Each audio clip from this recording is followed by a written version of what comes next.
Good morning, good afternoon, good day, happy Sabbath from wherever you're watching us from. It's so wonderful to have you here with us as we discuss the book, When God Says Remember. Welcome. This is the Teens Book Club, and my name is Bismark Lumumba.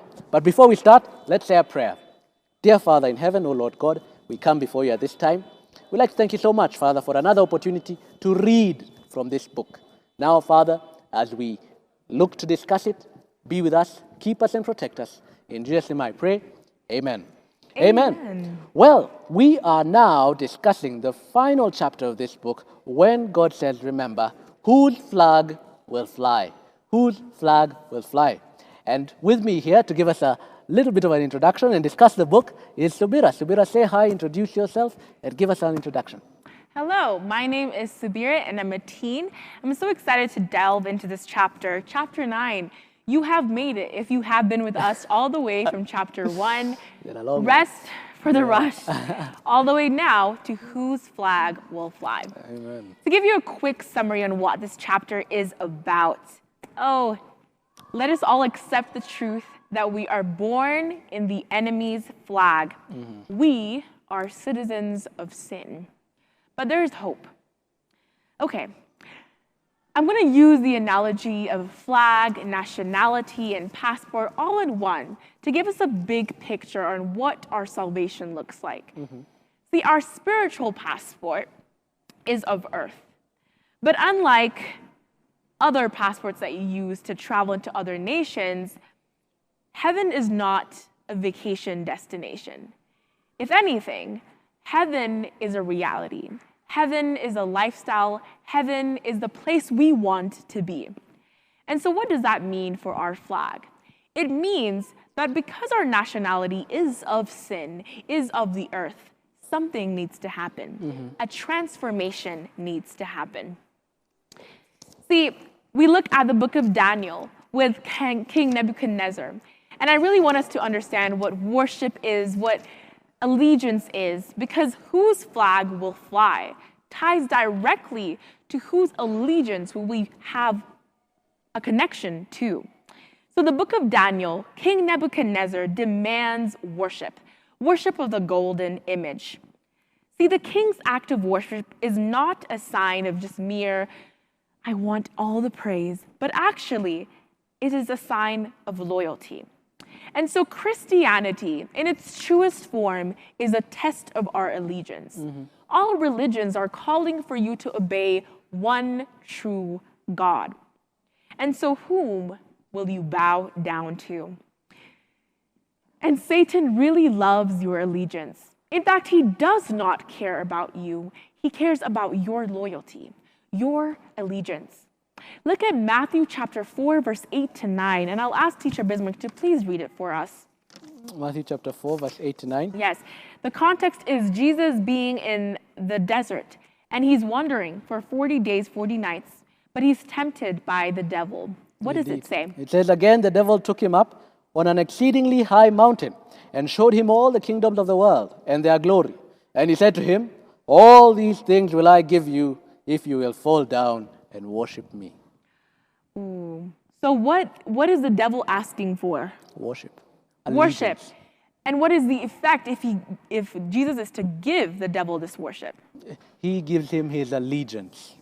Allegiance, but also the world. The devil is offering the world for Jesus to bow down and worship him. The devil will go at such great lengths to gain your soul. And so the question really, what is the cost of your soul? Our society looks at selling your soul, but honestly, it is a big battle of allegiance. If you commit to the devil, if you get on his side, that's game. He'll give you the world, essentially. And so really asking questions here for us to get some discussion going on. Because we're born into the enemy's flag, what is the hope that is offered in the word regarding our citizenship? Amen. Amen. No, we have tremendous hope. We have tremendous hope in the Bible in regard to our citizenship. God does not leave us at pains to discover who we truly are you know. God lets us know precisely who we are. And there are various texts in the Bible that, that God has actually given us in order for us to know that we are citizens of heaven. One, he created us, all right? So just from the very onset, you know, you already know that God is with us. Secondly, throughout the book of Matthew, Jesus actually comes to die for us, you know, or rather throughout the Gospels, not only the book of Matthew. Jesus actually comes to die for us, to claim us from our sins. And even throughout the Bible, you know, we have Paul, I think in Colossians chapter 3, verse 5, but we should check that. I think it may be Corinthians or Colossians. You know, he says that we are bought with a price, you know, and not perishable things, but with the blood of Christ. Can you imagine? We are citizens of heaven, you know. And throughout the Bible, you know, throughout this love letter by God, he's constantly reminding us of who we are. Indeed, the whole Bible is a story of what God is doing to save us from our sins. Absolutely. To save us from our condition now, all right? Yes. Our condition of sinfulness, our condition where we have been sold to the devil, Yes. right? And to alleviate us and take us to heaven where we should be. Absolutely. Like Teacher Bismark is saying, we have a chance to change our citizenship. It is not like other countries where there are certain policies and regulations, and migration is not even possible. But the spiritual migration requires faith, requires trust. And God welcomes us to become citizens of heaven. Amen. And such a passport is limitless. Amen. It ensures eternity. It ensures relationships. It ensures joy and peace. And all these things are necessary. But how can we have this allegiance? How can we show God that we are with you? See, God requires consistency, like all of us do, that we require of him. But our actions, our faith, those are signs of allegiance. But I want to pose a question to Teacher Bismark. So are actions little signs of allegiance? And if so, how can we be more intentional with them? Yeah. I think that actions are a sign of allegiance. I think you have rightfully said, you've pointed us to the book of Daniel. So King Nebuchadnezzar required of these 3 Hebrew boys actions. You know, they were, when they were to hear the sound of the music, they were to bow down, right? And if they didn't, then there were consequences to that. You know, they were to face the fiery furnace, right? Similarly, in our own lives, there are actions that demonstrate our allegiance. You know, we are told that faith without actions is dead, right? And that God also tells us, Jesus tells us in the book of Matthew, if you love me, keep my commandments, you know. So these actions ideally actually tell where our allegiance lies. It tells who we follow. One of the examples that's given in the Bible is the example, or rather in the book by Mark Finley, is the example of the Sabbath, you know, and how keeping the Sabbath is actually a showcase, a demonstration of where our allegiance lies. It's in the commandment itself. It's in the commandment itself. Remember to keep the Sabbath day holy, right? 6 days you shall labor and do all your work, but the 7th day is the Sabbath of the Lord your God. So it's the Sabbath to God, right? And in keeping it, we actually demonstrate our allegiance to God as well. Yes. Yeah, I just wanted to make a clarification. The verse that I had mentioned earlier is 1 Corinthians chapter 6, verse 19. For we are bought with a price. Therefore, glorify God in your body and in your spirit. Thank you for that. And actually, Mark Finley posits that the Sabbath is the flag. But I would like to present a different argument. That, in fact, the flag is more consistent with our allegiance. The flag represents our citizenship. The flag showcases the country or perhaps the kingdom that we are part of. And that, I pray, is the heavenly kingdom. God has the world in his hands. And with just a flicker of a finger, that could change drastically what happens. But here's the thing. He wants you. Fly his flag. Rest in his steadfast love. See, Sabbath is a way to do that.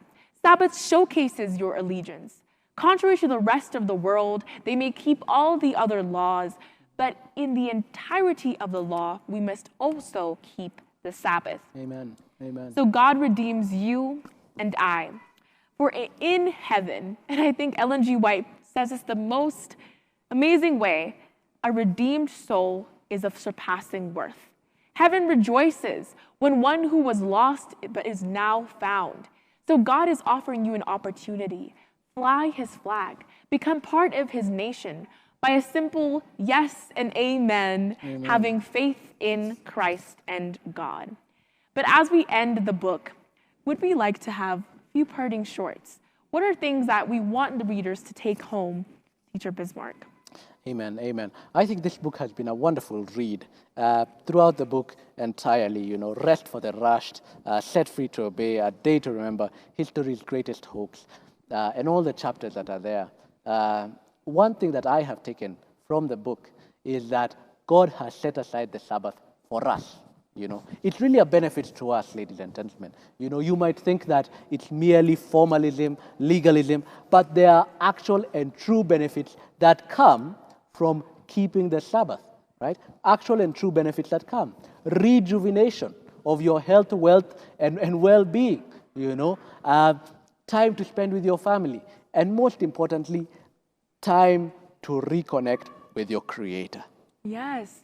I think in this chapter, I am deeply reminded of a God who cares, a God who loves.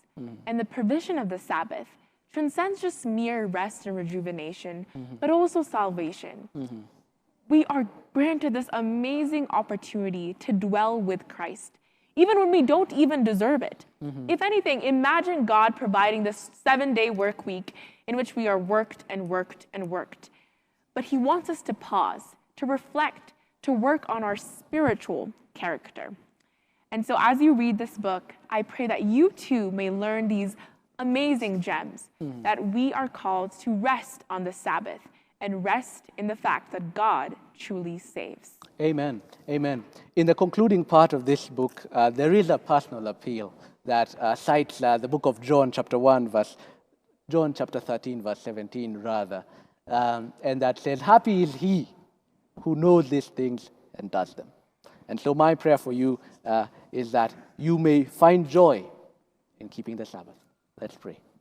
Dear Father in heaven, O Lord God, we come before you. Thank you, Father, for the opportunity to read this book and to understand, Father, your glorious and loving wishes for us in keeping the Sabbath. Be with us now, keep us and protect us. In Jesus' name I pray. Amen. And amen. Until next time, goodbye.